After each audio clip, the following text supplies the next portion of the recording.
business doesn't really need to be difficult or complicated. You can keep it simple.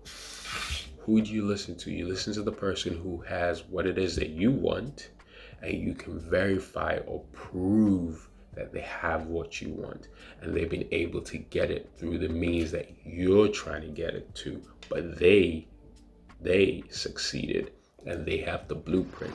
So really all you're trying to do is copy them. If you're a business owner, you may or may not already have your online presence created. There are some mistakes that can be made, and I don't want you to be making them when you're starting your business online. One of them is not knowing when to get your hosting. Think of your website as a building, and your hosting is the land that your building is on. It's wise, and it makes a lot more sense for you to make your website around the same time as when you get your hosting. There is no advantage to you getting your hosting, say, in January, but then you start your website in December. That time in between you're paying for, and you have to renew your hosting the year after.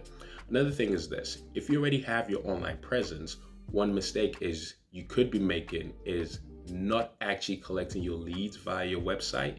This is not the same as general inquiries. A lead is me raising my hand and saying, I'm interested in your particular service. A general inquiry could be something like me asking you, hey, what year did you start your business? The two are not the same.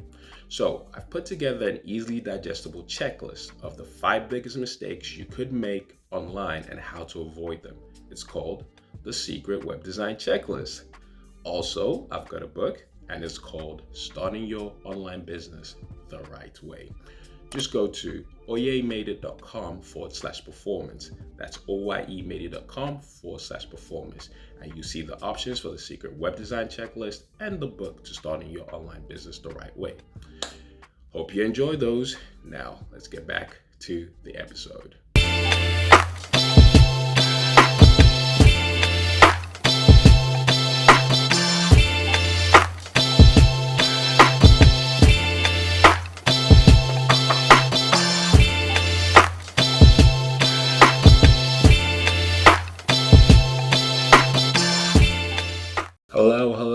Hello again. Welcome to this episode in which we will be talking about how you spot the fake from the real. So it's a case of you're dealing with the gurus, but how can you kind of tell who's who, like who's fake and who's real? So welcome to another episode of the Trust Thyself podcast. I'm your host, Oyetola, CEO of Cubs Group Media, a web design and digital marketing agency.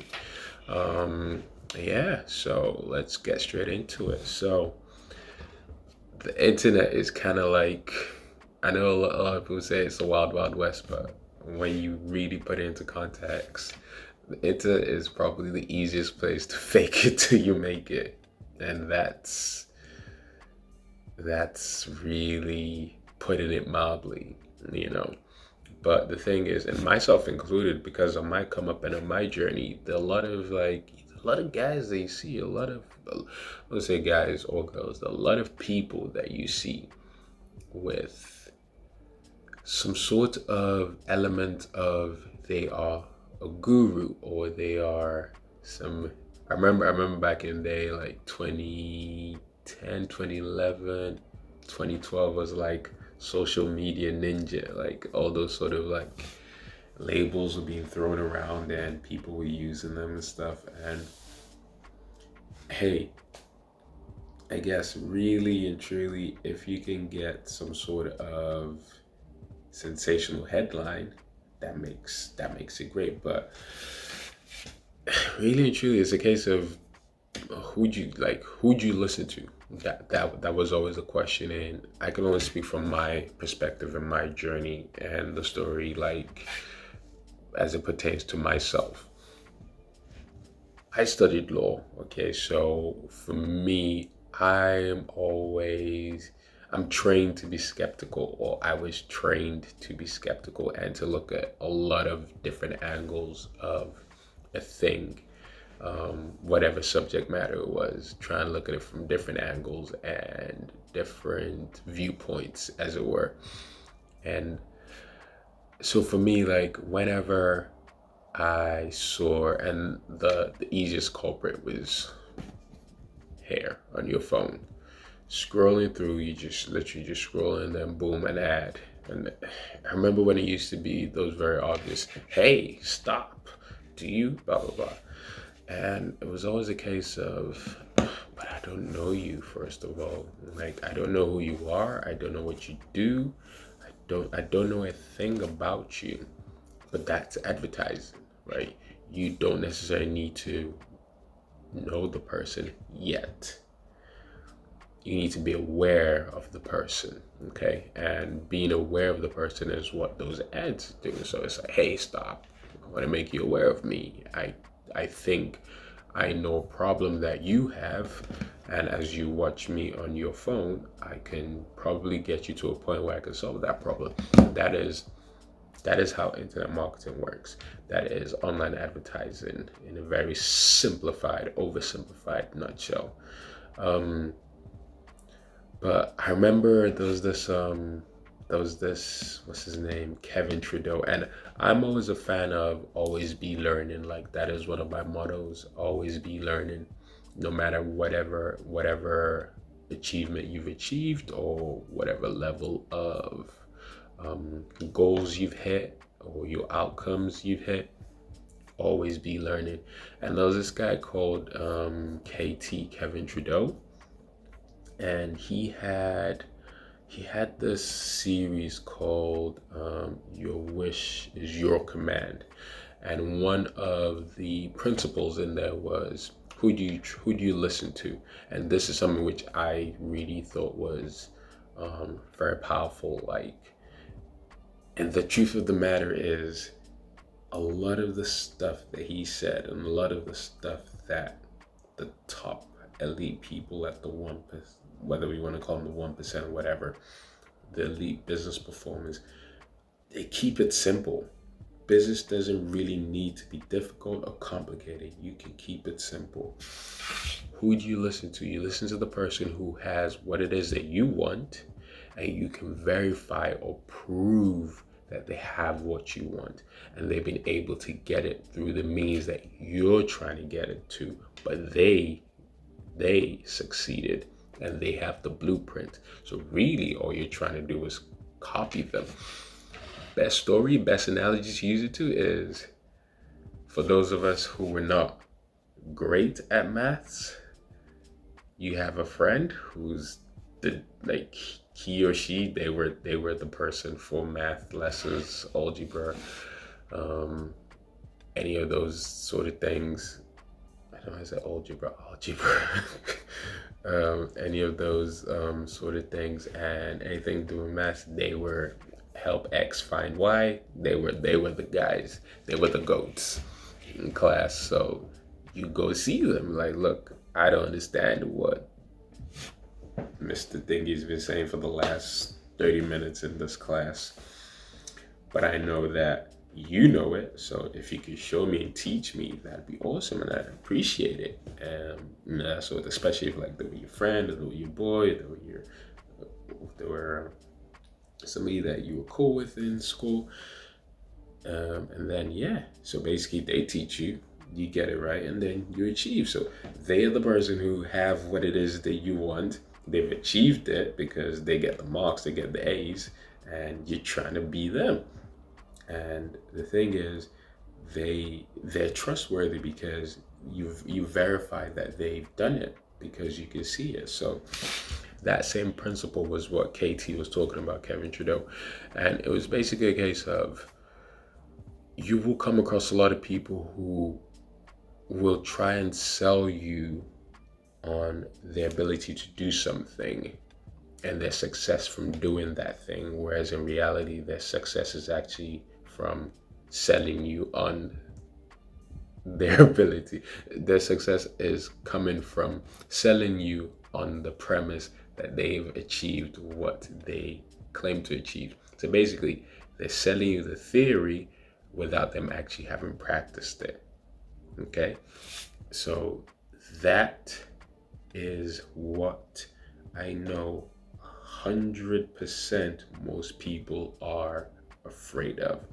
Wasting the hard-earned dollars or pounds in this case on either a service provider or a course provider who claims they can help you go from A to B, or they help X achieve Y. So they can help you achieve X, or they can help you achieve Y, or whatever it is, or they can provide X to you, which will take you to Z, or whatever. And that is really the truth of the matter. And it is very hard to actually know who to listen to and who to trust. But we are at this point where you have the conscious competence, which is conscious competence is when you know something and you know that you know something, as opposed to when you're at a stage where you don't know what you don't know. In this scenario, it's a case of you know that you want, you know what you want to achieve, and you know that it's not just anyone who can get you to that point. So a few tricks, or not tricks, a few ways that, again, on my journey, because again, go back to the always be learning. On my entrepreneur journey, there's so many things I didn't learn. I learned along the way, and I'm still learning along the way, like so many things. It is a continuous professional development exercise. Entrepreneurship is a contact sport, and you're constantly training, literally constantly training. No matter how well you do, you are constantly training. So yeah, and with this scenario, it's pretty much a case of, yes, you may want to get this person's course, you may want to get this person's service, but how do you actually know? And it's about doing your due diligence. And I always say you should consume as much as possible whatever free content this person has provided for you. Consume as much as possible, as much of their recent content or their old content or all of their content. I guess if they have old content, that actually shows longevity. And then if you can see case studies of actual people that they've done stuff for that portray those goals they claim to have achieved, and they act as evidence for you, then that is another good indicator. So if a person says they can help you achieve X, you say that is awesome. I can see from your content, it kind of seems like you do. I can now see from testimonials from people who you've done it for, or project case studies of people that you've worked with, that yeah, you must do. Another thing, but this one's not that. This one I wouldn't say is, all right, so whether you're a business owner providing a service or you're an e-commerce business with products, you know you need a website.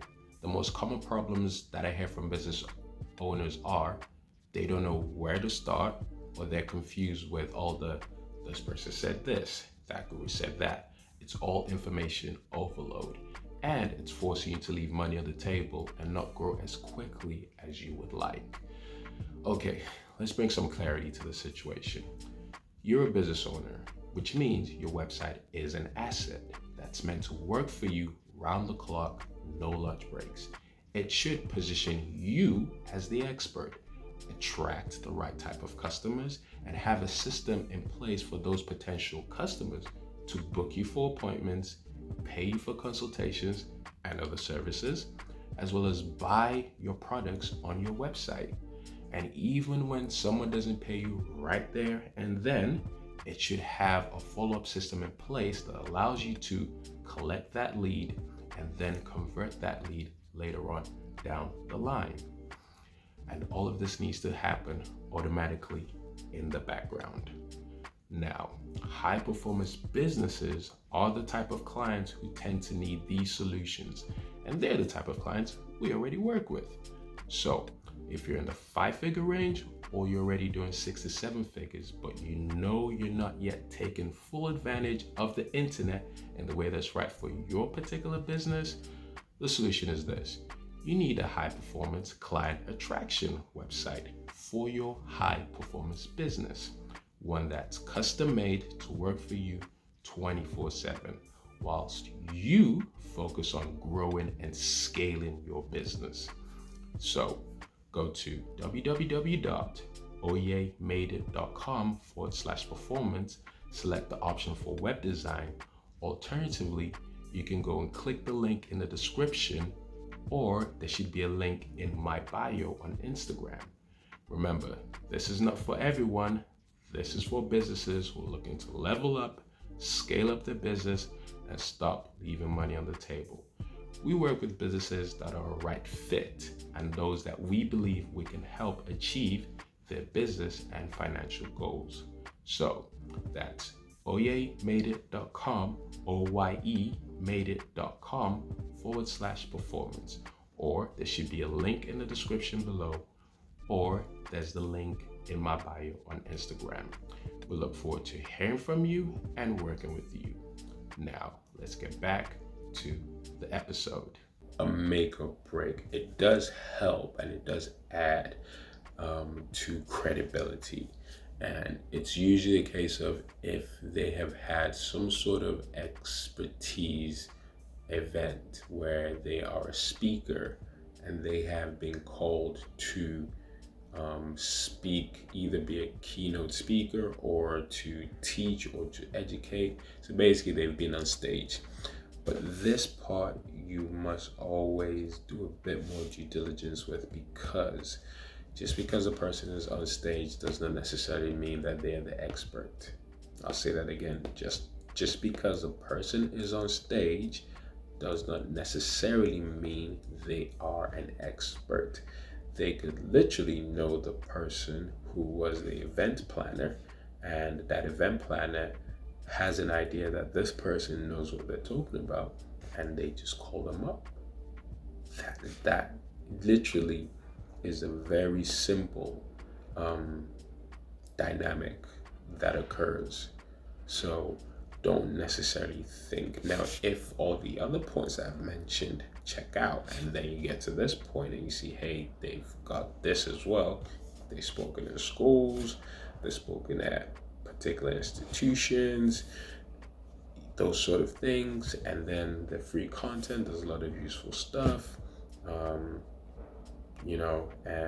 be it old content, new content, or whatever, and some parts of the content are actually helping you move forward.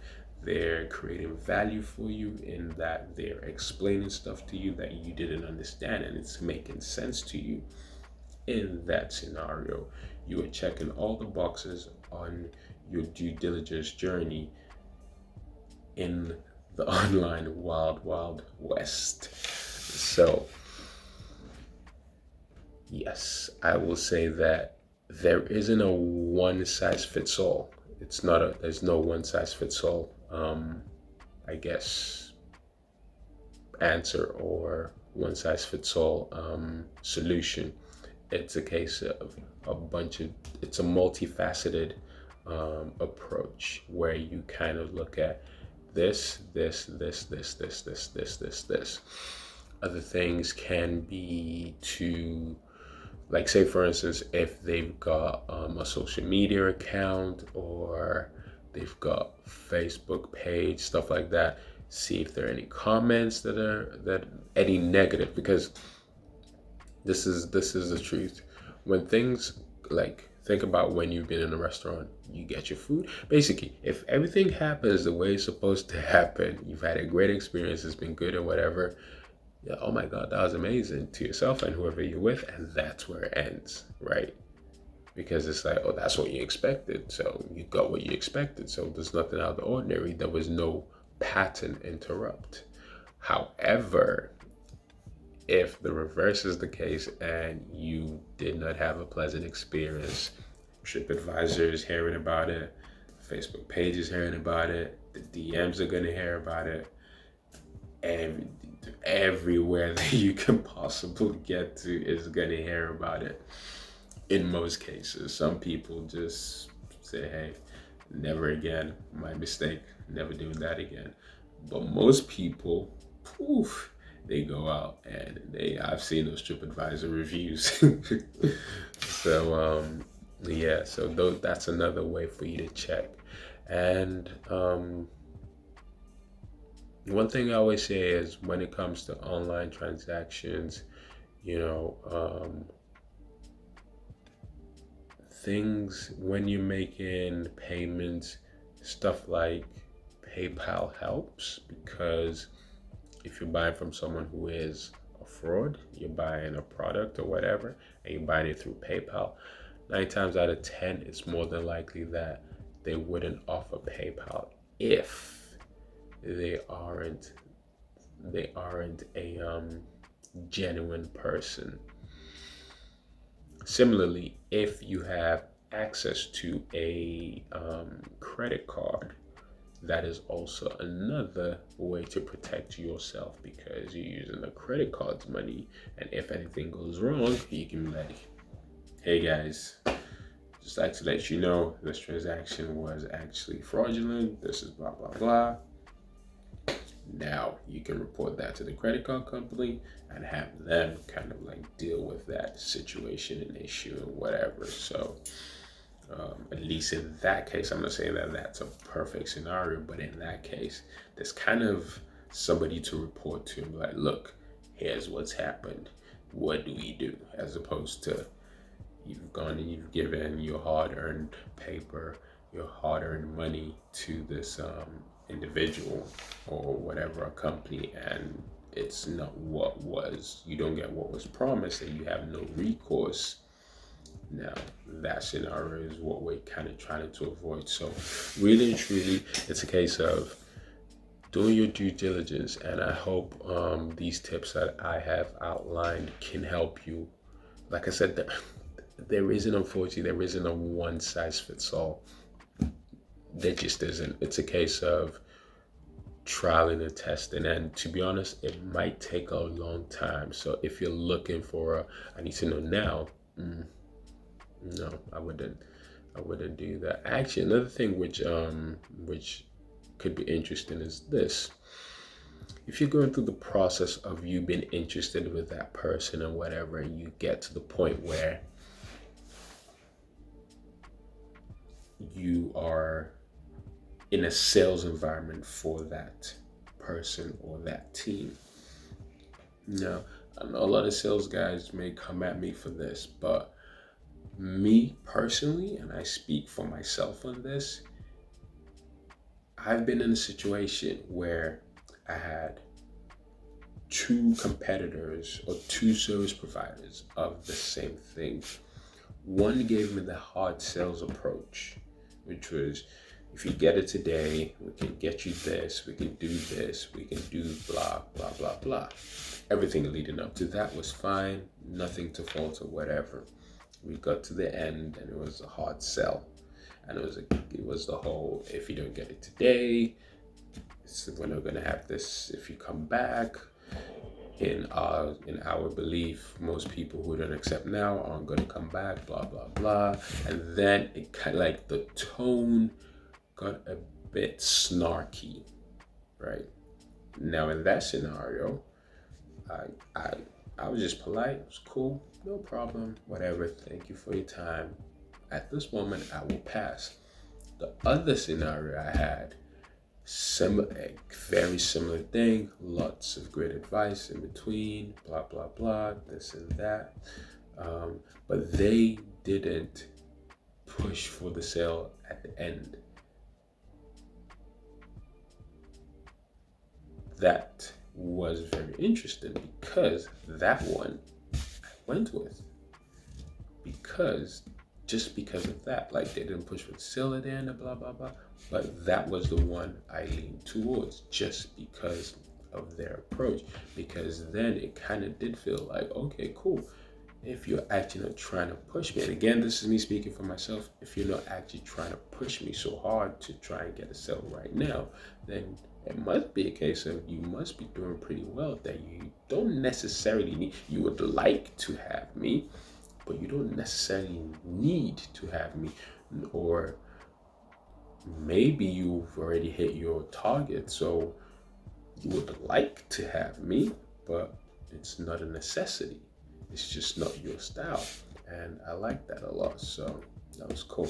Anyways, guys, this has been another episode of Trust Thyself. I hope you've enjoyed it. And till the next episode, I will see you then. Take care. Bye-bye.